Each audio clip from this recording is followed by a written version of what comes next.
তো বন্ধুরা, আজ আমি তোমাদের সাথে শেয়ার করব লাল শাকের একটা রেসিপি। হ্যাঁ, তোমরা হয়তো বলতে পারো লাল শাক আবার দেখানোর কী আছে। আমিও জানি বন্ধুরা, দেখানোর কিছু নেই, সবাই পারে। বাট আমি যেভাবে করি সেটাই তোমাদের সাথে শেয়ার করছি। অনেক সময় এরকম হয় যে রান্না করতে ভালো লাগছে না, তখন কিন্তু এইভাবে অনায়াসে বানিয়ে নিতে পারো, খেতেও খুব টেস্টি হয়। এই জন্যই লাল শাকগুলোকে কেটেছি। আমি কিন্তু বন্ধুরা খুব বেশি কুচি কুচি করে কাটতে পারি না, এরকম বড় বড় করে কাটি। কেটে নিয়ে আমি প্রথমেই লাল শাকগুলোকে একটা কড়াইতে দিয়ে তাতে একটু নুন একটু হলুদ দিয়ে ভালো করে সেদ্ধ করে নিয়েছি। তারপরে নিয়েছি একটা পরিষ্কার কড়াই, সেই কড়াইতে একটু তেল গরম করে, সর্ষের তেল গরম করে, তোমরা চাইলে সাদা তেলও দিতে পারো। তাতে আমি দিয়ে দিয়েছিলাম কালো জিরে, শুকনো লঙ্কা ফোড়ন, আর দিয়েছিলাম একটু গ্রেট করা রসুন।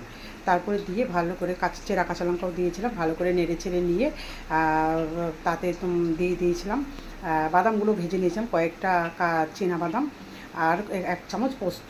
ওই ফোড়নের মধ্যে দেওয়ার সময় তেলের মধ্যে আমি ভেজে নিয়ে তারপরে ওই শাক সেদ্ধটাকে দিয়ে দিয়েছিলাম। ভালো করে নেড়ে ছেড়ে নামানোর আগে একটু মিষ্টি দিয়ে নামিয়ে নিলাম। তো হয়ে গেল দারুণ টেস্টি আর একদম কম সময়ে লাল শাক ভাজা। তোমরা এইভাবে খেয়ে দেখবে বানিয়ে, না খেলে তোমরা বুঝতে পারবে না এটা কতটা টেস্টি হয়। আজকের মতো এই অবধি, আবারও কোনো নতুন রান্না নিয়ে সহজ পদ্ধতিতে তোমাদের সামনে হাজির হব। টাটা। নামিয়ে নিলাম। এটা দেখতে যেমন সুন্দর হয়েছে, খেতে তার থেকেও বেশি টেস্টি।